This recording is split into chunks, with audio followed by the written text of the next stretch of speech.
They say there are two types of people in the world, lumpers and splitters. And when it comes to rifle scopes, the lumpers tend to say they're all the same. It's all made in China. Every bit as good, if not better, than the expensive ones. Well, then there are the splitters.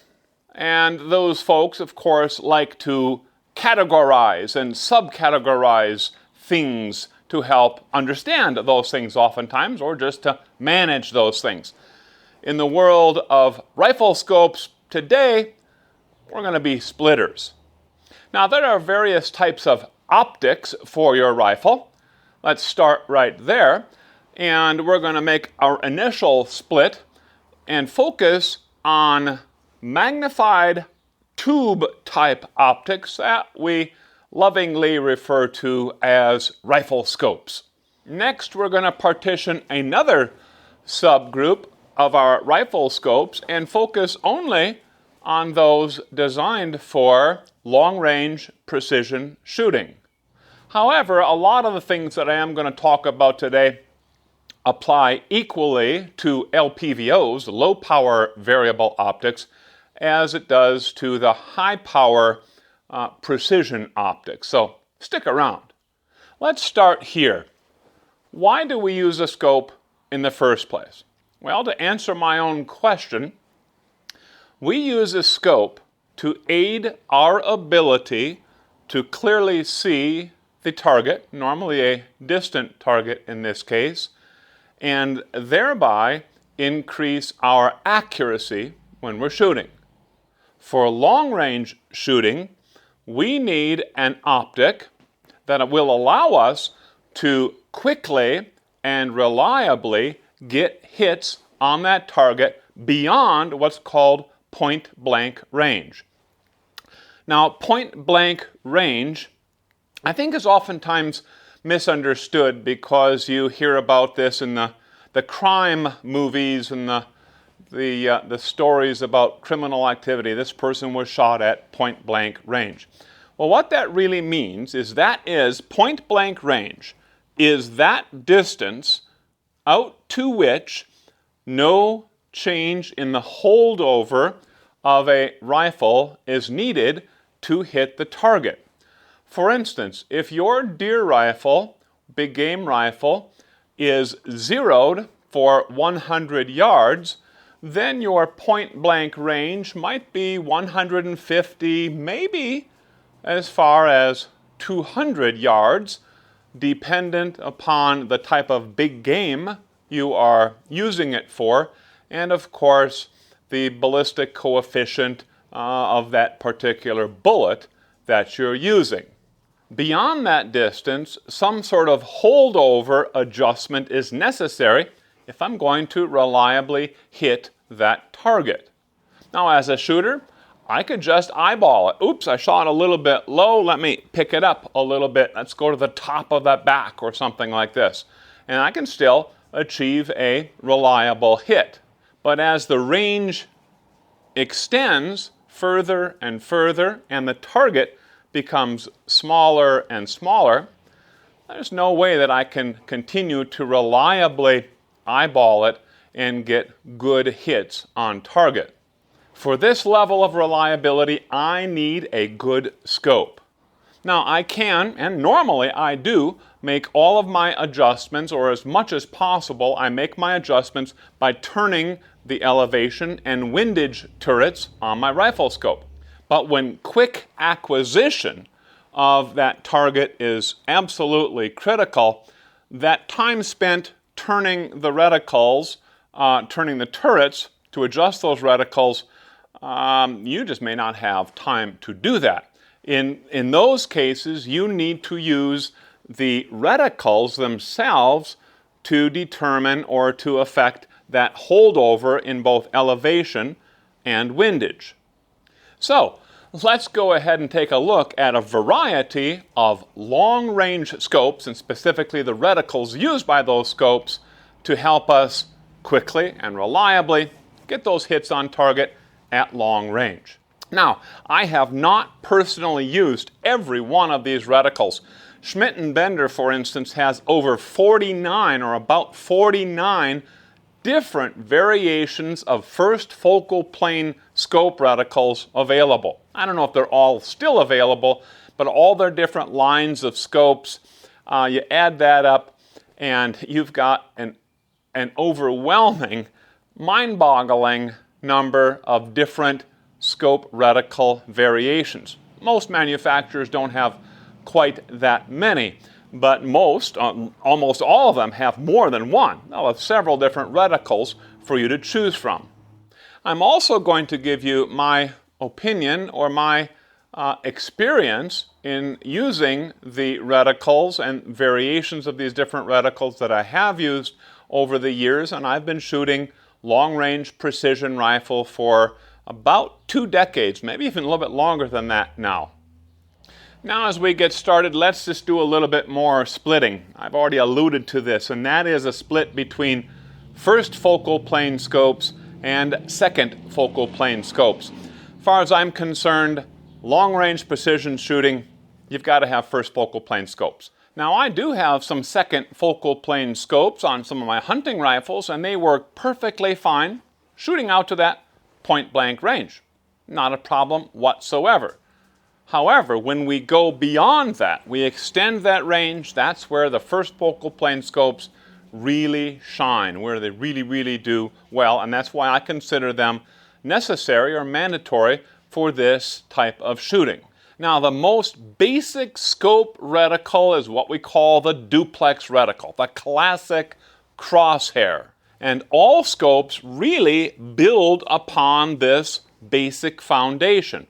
Yes, some of them add ballistic or bullet drop compensation, lines and subtensions, these sorts of things, and some of them get kind of carried away with all the different stuff that they're doing. But nonetheless, we're still looking at and normally focusing upon that crosshair itself when we're taking our shot. Now, by the way, what is a subtension? Well, subtension is the measurement of how much material in the scope is covered by the reticle or between the reticle's crosshairs, posts, or stadia at a specific distance.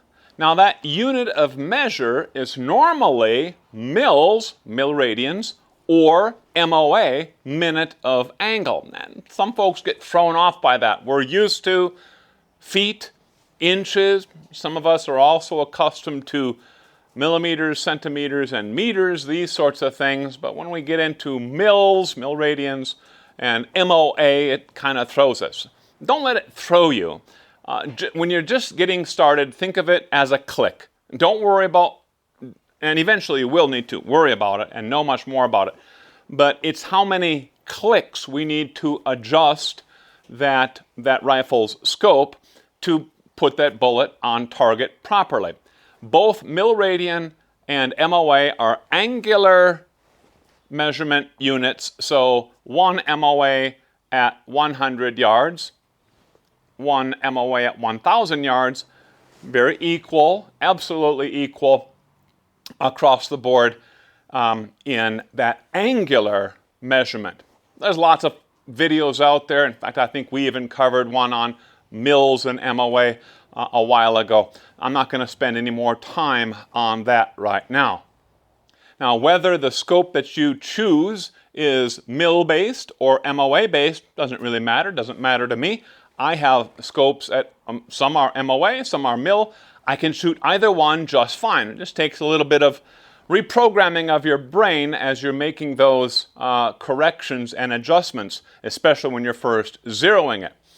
But one thing to consider if you're shopping for a premium rifle scope is that mil-based reticles are more common today than MOA-based reticles, especially those scopes coming in from Europe, like the Schmidt and Bender and Collis rifle scopes.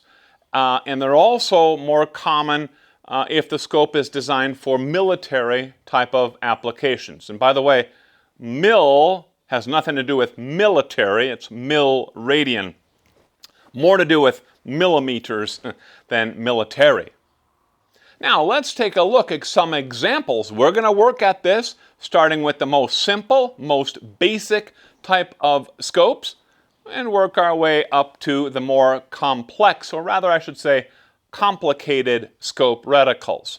This is the Schmidt and Bender A8 reticle, standard basic duplex reticle. Now working from this reticle, sometimes the reticle is slightly modified to lighten or entirely remove the topmost post, such as in the German number 4, or what Schmidt and Bender calls the A4 scope reticle. Sometimes these are even further enhanced by adding illumination to the reticles, as in this Schmidt and Bender L7 reticle. Now these are all good, clean reticles, but notice that there's no way to affect your holdovers using the optics themselves, using the reticles themselves. You have to turn the turrets for these type of reticles. The next step up then is to add or use subtensions to allow us to optically adjust our holdovers. Now this can be done as clean as the Schmidt and Bender P3 reticle, or something perhaps a bit more defined, such as the MOAR, MOAK, M-O-A-K, the K is used for Collis, EBR, or any other sort of mil dot reticle like the M1FL reticle.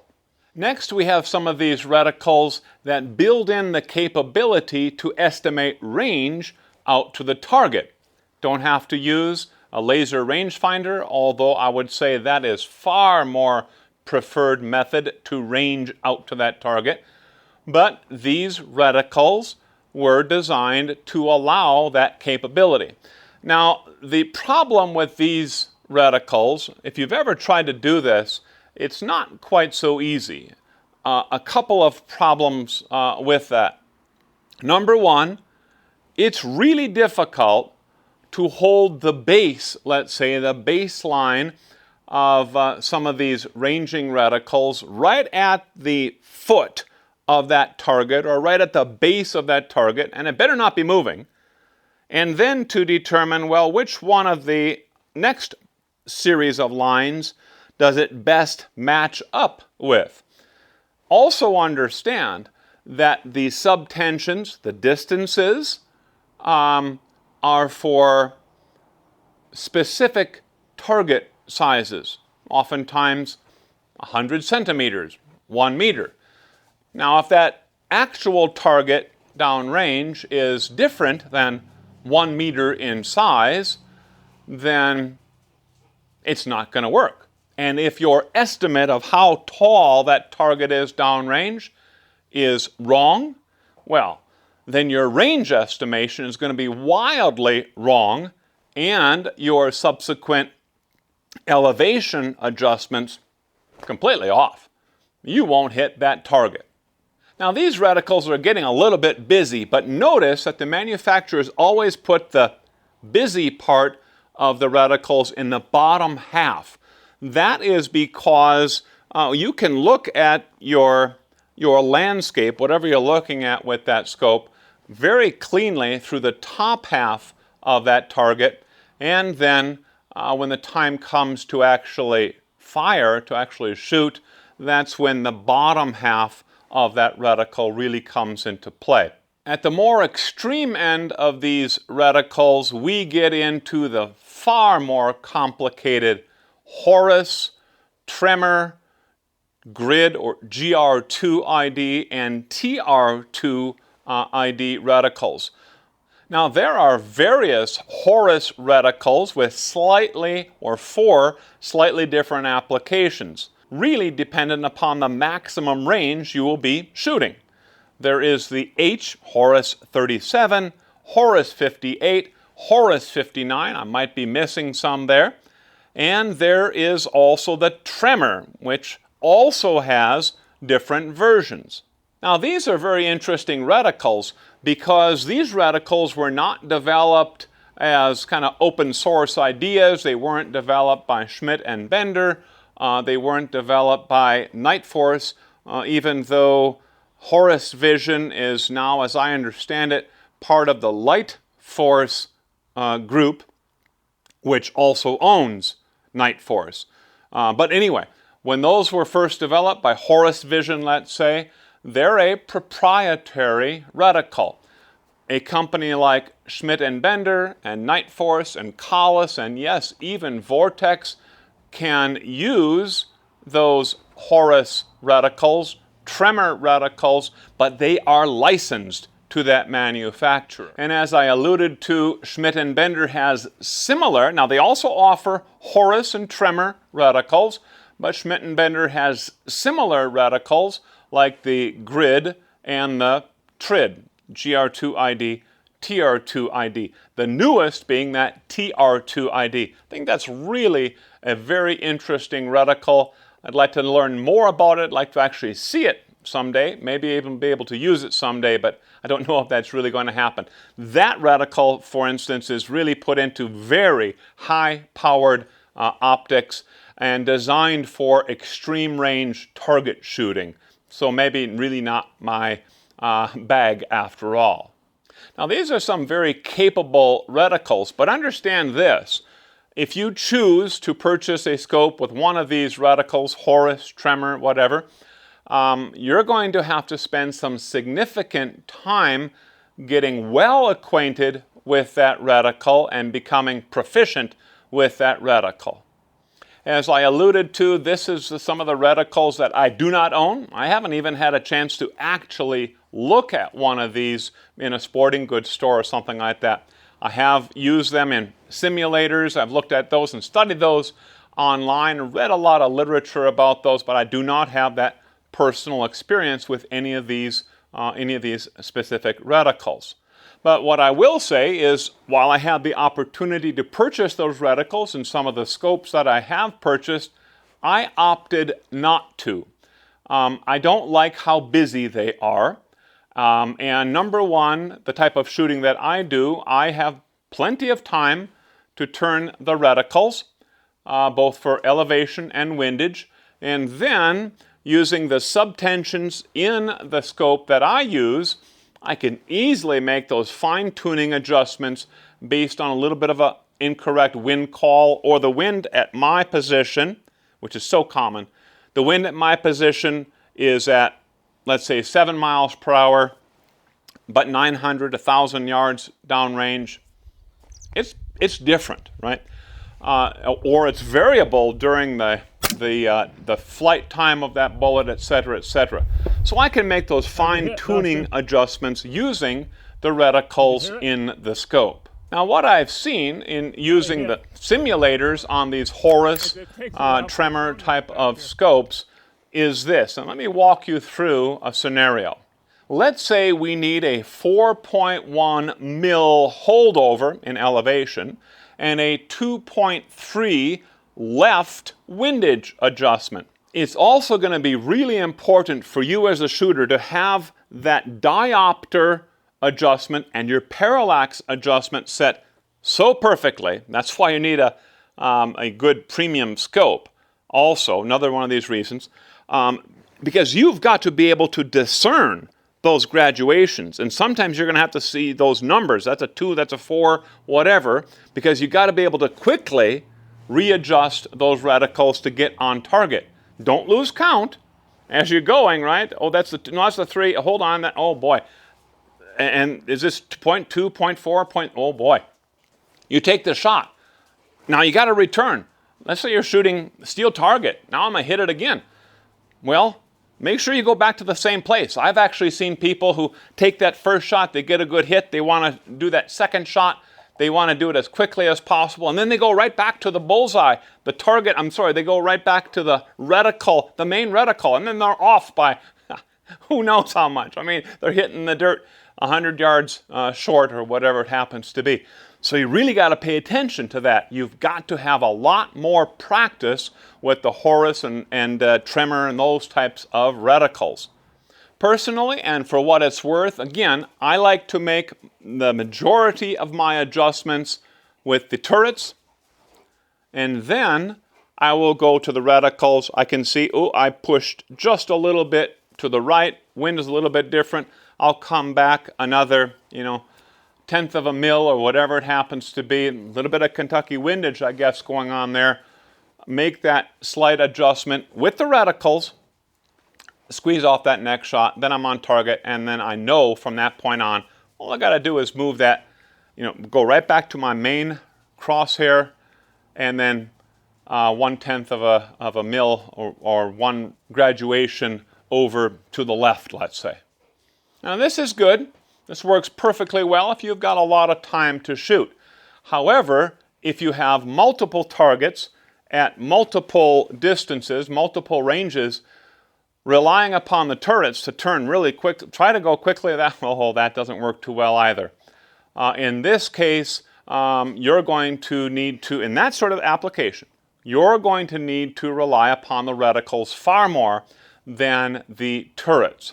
Because not only is turning the turrets going to be slower, it's also going to force you to break your position. We never like to break our position. We try not to break our position as much as possible. So it really comes down to what is your application. So now we're splitting once again. We're talking about long range, maybe even extreme range, precision rifle shooting. But are we shooting steel targets that just are going to be out there?